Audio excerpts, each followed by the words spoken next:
बातचीत की तस्वीरें जो सरकार की तरफ से जेपी नड्डा यहां पर पहुंचे हैं, जितेंद्र सिंह केंद्रीय मंत्री यहां पर पहुंचे हैं और साथ ही सीजेपी की तरफ से उनके दोनों प्रवक्ता सौरभ दास मौजूद हैं और आशुतोष रांका वहां पर मौजूद है। और कॉन्स्टिट्यूशनल क्लब के अंदर जिस कमरे में ये बातचीत जारी है उसके अंदर की तस्वीरें इस वक्त दिखा रहे हैं। इस वक्त सबसे बड़ी तस्वीरें अगर इन्हें कहें तो गलत नहीं होगा, क्योंकि इसी बातचीत का जो नतीजा निकलेगा, एक्सक्लूसिव तस्वीरें आप एनडीटीवी पे देख रहे हैं, जो नतीजा निकलेगा वही आगे की रणनीति का आधार भी बनेगा। क्या यहां से कॉकरोच जनता पार्टी अपने तमाम समर्थकों को प्रोटेस्ट को खत्म करने के लिए बोलती है या फिर ये आंदोलन यहां से और ज्यादा आगे बढ़ेगा? फिलहाल इस सवाल पर प्रश्न चिन्ह लगा हुआ है, लेकिन ये बातचीत जैसे ही खत्म होगी ये तस्वीर उसके बाद साफ हो सकती है। कॉन्स्टिट्यूशन क्लब में बातचीत फिलहाल जारी है। इससे पहले आपको बता दें कि सोनम वांगचुक ने अपना 26 दिनों बाद अनशन खत्म किया। 3 लिखित मांगे जिसको लेकर 2 दिनों से मंथन चला रहा था, लिखित में मांगे थी। तीनों महत्वपूर्ण मांगे कि मुआवजा उन पीड़ित परिवारों को दिया जाए जिनके बच्चे गए हैं, और इसके अलावा देखिए एक तस्वीर, ये लेटर सौंपा जा रहा है। ये लेटर बेहद महत्वपूर्ण है। फिलहाल लग रहा है कि बैठक खत्म हो चुकी है। रवीश हमारे साथ जुड़ गए हैं, लगातार कॉन्स्टिट्यूशन के क्लब के बाहर वो मौजूद रहे हैं। अंदर की तस्वीरें रवीश सामने आ रही हैं। एक लेटर सौंपा गया है जेपी नड्डा और जितेंद्र सिंह द्वारा, दोनों स्पोक्स पर्सन को। बातचीत खत्म हो गई है क्या? क्योंकि तस्वीरों से तो लग रहा है कि बातचीत पूरी हो चुकी है।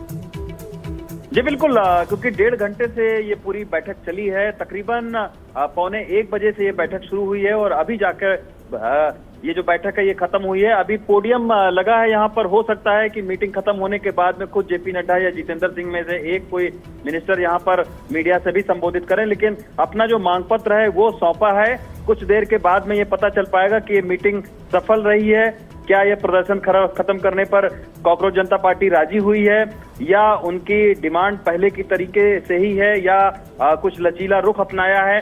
तो ये एक देखने वाली बात होगी, लेकिन निश्चित तौर पर एक बहुत बड़ा एक अपडेट ये है कि दोनों ही पक्षों के बीच में तकरीबन 1.5 घंटे ये बैठक चली है।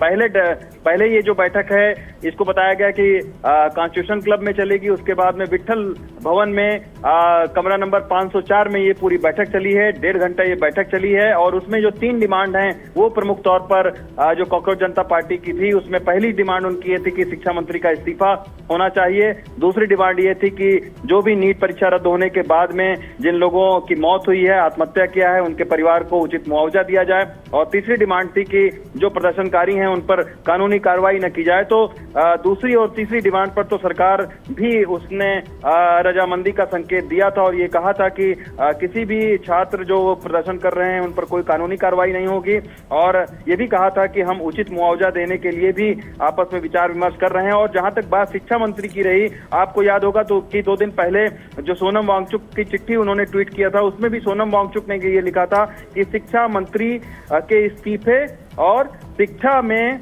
सुधार के ऊपर में विचार करने पर सरकार राजी है।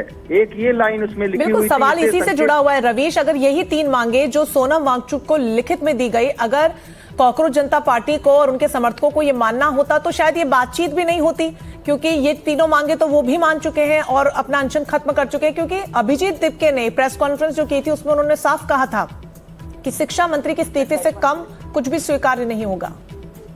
जी बिल्कुल, क्योंकि जब आज प्रेस कॉन्फ्रेंस किया था उसमें यह भी कहा था कि पहली और दूसरी डिमांड उनकी यही है कि शिक्षा मंत्री का इस्तीफा, शिक्षा मंत्री का इस्तीफा।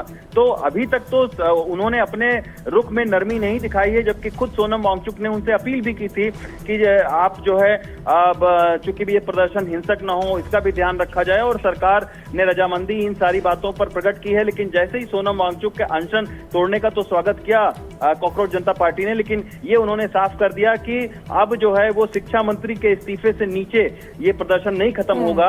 लेकिन हो सकता है सरकार ने कोई समीकरण जो है वो दिया हो, कोई इनको एक बीच का रास्ता सुझाया हो। बिल्कुल, जो हाव भाव रवीश नजर आ रहे हैं तस्वीरों में, जो दोनों खासतौर पर सीजेपी के प्रवक्ताओं के जो फेशियल एक्सप्रेशन है, बहुत ज्यादा खुश कम से कम वो लग नहीं रहे हैं। हालांकि जो तस्वीर साफ हो पाएगी जब वो बाहर निकलेंगे और अपनी बात को सामने रखेंगे। बहुत शुक्रिया आपका तमाम जानकारी के लिए रवीश।